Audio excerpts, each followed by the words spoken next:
Welcome to Southwest Desert, where adventure meets the arid beauty of the American Southwest. Join us as we explore the rugged landscapes, uncover hidden historical gems, and dive deep into the rich legends and culture of this iconic region.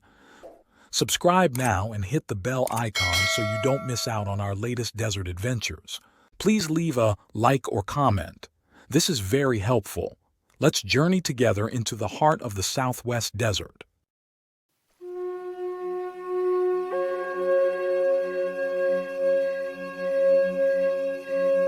Imagine this. It's February 9th, 1883. The air in Albuquerque is electric with anticipation. Crowds gather along the streets as a special railway car arrives at the station. Inside sits a man whose journey from outlaw to lawman to condemned criminal captivated the American Southwest. As the train doors open, militia soldiers appear, escorting a shackled prisoner to his final destination. The man they're guarding, Marshal Milton Yarberry, the first and last peace officer ever executed in New Mexico territory. Welcome to Southwest Desert, where we explore the untold stories of the American Southwest. I'm your host, Alan, and today we're diving into one of the most fascinating contradictions of frontier justice. How did a known criminal become the chief law enforcement officer of a growing city? And what twisted path led him from wearing a badge to facing the hangman's noose? This is the tale of a man who lived and died by the gun, Marshal Milt Yarberry. The American Southwest of the 1880s was a landscape caught between two worlds. Cities like Denver, Tucson, and El Paso were desperately trying to shed their wild frontier reputations and establish themselves as respectable urban centers worthy of Eastern investment and migration. But while these cities built opera houses and formed chambers of commerce, violence remained an everyday reality on their streets. Nowhere was this contradiction more evident than in Albuquerque, New Mexico. One journalist of the era wrote that Albuquerque's vice wasn't merely present. It was flaunted openly in the faces of strangers. This wasn't just another lawless Western settlement. Albuquerque seemed to take a perverse pride in its wildness. In April 1881, Lieutenant John G. Bork's train made a routine stop in Albuquerque. What happened next left the military officer both shocked and strangely amused. As passengers stepped onto the platform, a gunfight erupted right before their eyes. In his journal, Bork later wrote with sardonic wit, "Unfortunately, neither was killed," a comment reflecting both Eastern disdain for Western violence and the casual nature with which such deadly encounters were regarded. For Albuquerque's merchants and businessmen, however, this endemic violence posed a serious problem. How could the city attract investment when potential visitors might witness a shootout during a simple train stop? Something had to be done. The solution? The business community pooled their resources to establish a private police force, creating the position of town marshal. But their choice for this crucial role reveals everything about frontier priorities. Enter Milton Yarberry, a man operating under what many suspected was a pseudonym, suggesting a criminal past he was eager to hide. Yarberry had recently been driven from Cannon City, Colorado, accused of running a fraudulent saloon operation. His reputation was questionable at best and his moral character suspect. So why choose him? In the frontier mindset, the primary qualification for a peace officer wasn't ethical standing or law enforcement experience. It was the ability and willingness to use violence. Yarberry was known as a proficient gunfighter, and that skill outweighed all other considerations. The irony couldn't have been more stark. To establish law and order, Albuquerque hired a man who himself represented the lawlessness they sought to suppress. The line between criminal and lawman wasn't just blurred, it was practically non-existent. Yarberry didn't wait long to demonstrate his approach to law enforcement. On March 27, 1881, barely into his tenure as marshal, he became involved in a deadly confrontation that raised serious questions about his fitness for the badge. The situation involved a woman named Sadie Preston, a widow who had caught the eye of both Marshal Yarberry and a man named Harry Brown. This romantic triangle would prove fatal.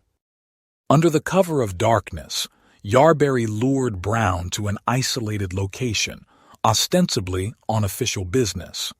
What followed was a verbal dispute about their mutual romantic interest that escalated with shocking speed.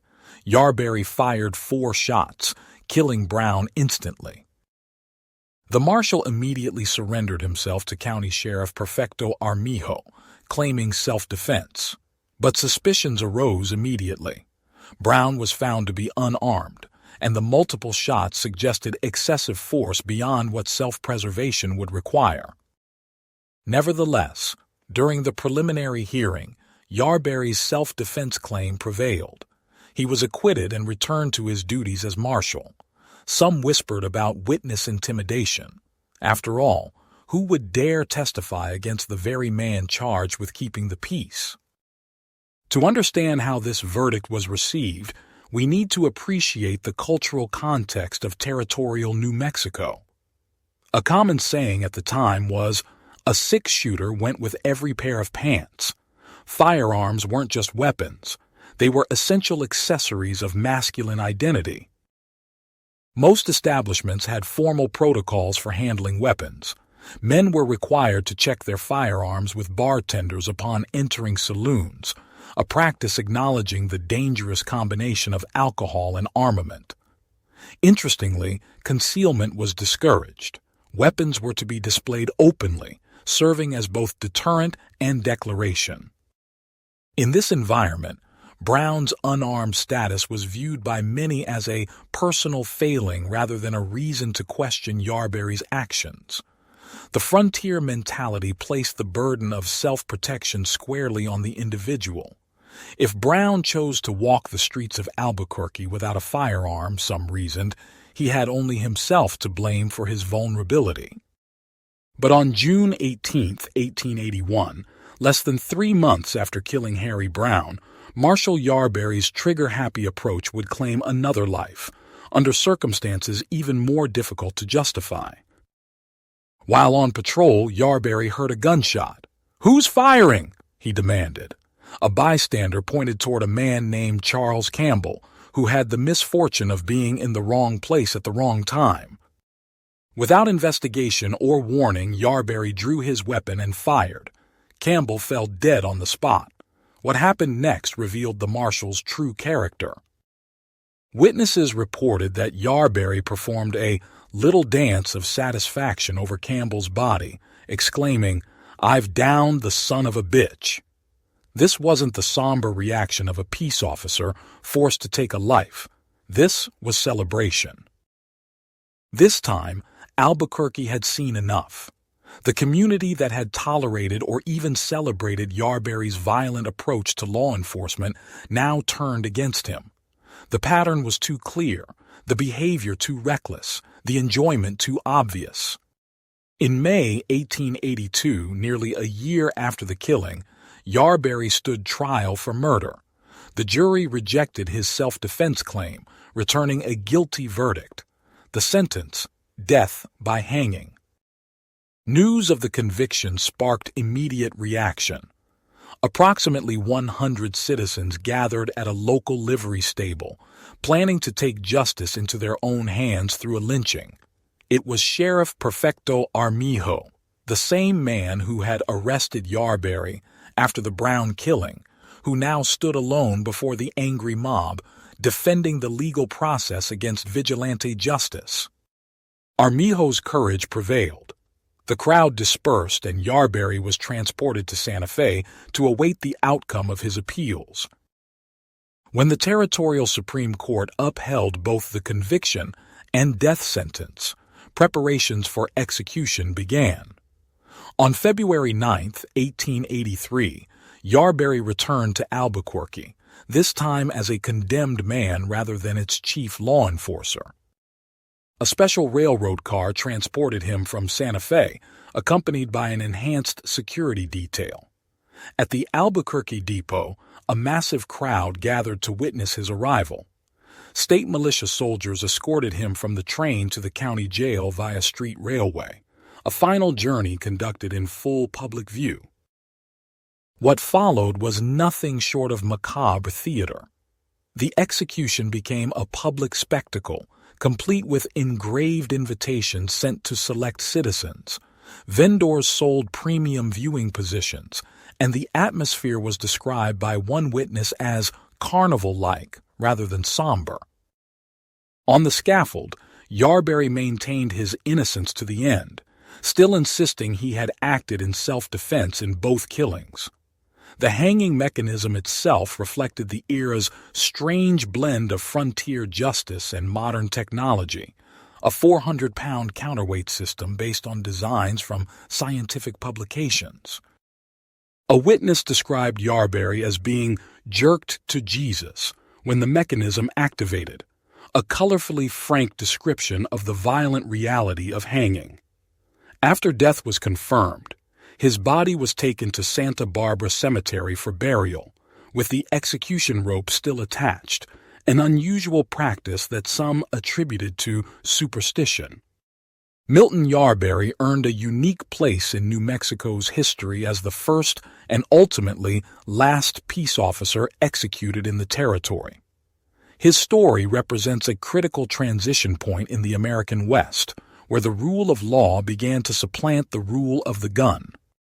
As we reflect on this fascinating chapter of Western history, we're reminded that the line between hero and villain, between lawman and outlaw, has often been drawn with a shaking hand. The badge and the noose, two symbols of authority and justice, formed the bookends of Milton Yarberry's remarkable story.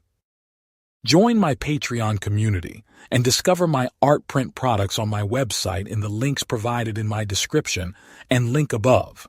Also, if you would like a particular image from my videos, give the timestamp for image and I will upload it to my website and Patreon. Thank you for joining your desert frontiersman Alan for another Southwest story. Check out my large catalog of Southwest videos and playlists on historical tales, legends, lost gold stories, and adult bedtime stories. If you would like a certain image from my videos, tell me in comments and give timestamp. Happy trails.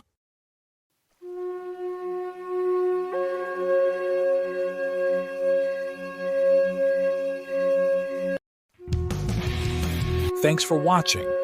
If you enjoyed this video, don't forget to like, comment, share, and subscribe for more great content.